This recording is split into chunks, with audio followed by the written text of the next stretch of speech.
représentant du Premier ministre, c'est avec beaucoup d'émotion qu'après toutes ces années de collaboration dans la Croix-Rouge haïtienne, dans le mouvement Croix-Rouge, dont nous avons tous été bénéficiaires grâce à la considération que le gouvernement a toujours portée aux requêtes et aux besoins de ce mouvement. C'est avec beaucoup d'émotion, dis-je, que nous vous remettons, c'est un signe honneur, un gage de notre considération pour toute la réponse à nos requêtes, comme je l'ai dit tantôt, que le gouvernement a toujours fait. Et je vais lire exactement ce qui se dit sur cette petite plaque, mais qui constitue un gage de respect et de considération de la Croix-Rouge haïtienne et du mouvement Croix-Rouge.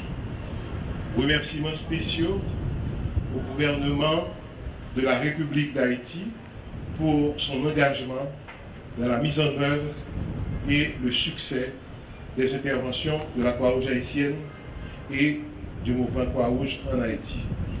Fait à Port-au-Prince en juillet 2017.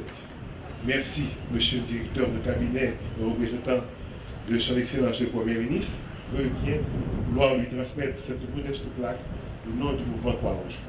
Au nom du chef de l'État et du Premier ministre, je suis ici ce matin pour partager un moment important dans l'histoire de la Société nationale de la Croix-Rouge haïtienne, qui est lié à la tenue et à la gestion d'une banque de sang de qualité en Haïti. Cet événement, c'est la pose de la première pierre du bâtiment du Centre national de transfusion sanguine. En tant que médecin gynécologue de profession, je suis à même de vous rappeler l'importance d'une pochette de sang, surtout en situation d'urgence, quand une femme saigne, quand il y a un accident, s'il y a des blessures graves, une intervention, l'une des questions qu'on se pose, c'est où se trouve la poche de sang et ensuite prise pour typage et post-match, réquisition de 2 pochettes à la Croix-Rouge. Ce sont des messages qui reviennent souvent. Donc, où est la pochette de sang? Ainsi, on comprendra combien noble la mission de la Croix-Rouge haïtienne qui est chargée, un mandat qu'elle a, de collecter et de maintenir une banque de sang de qualité en Haïti.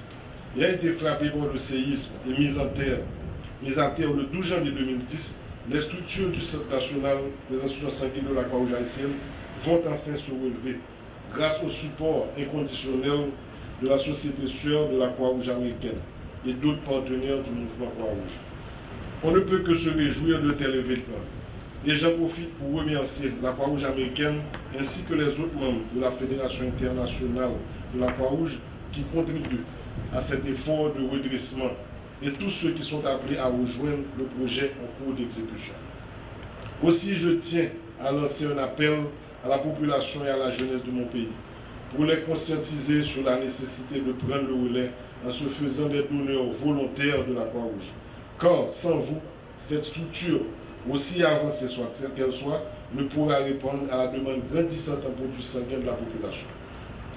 Et cette mise en place pour la fourniture de produits sanguins est l'une des priorités de politique sectorielle du gouvernement via le ministère de la Santé publique.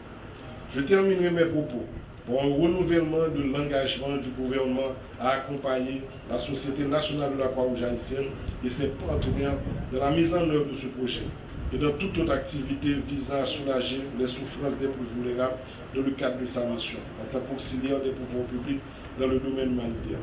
Encore une fois, merci à tous d'être là et que les travaux démarrent.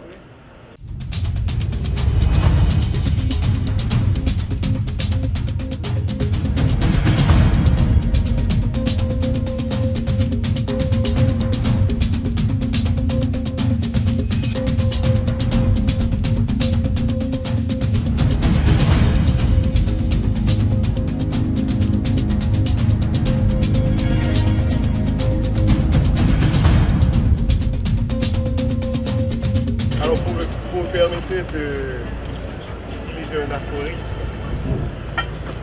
Ce matin, encore tiré d'un ouvrage célèbre. En disant, et en terminant cet acte symbolique, Pierre, tu es pierre. Sur cette pierre, nous bâtirons une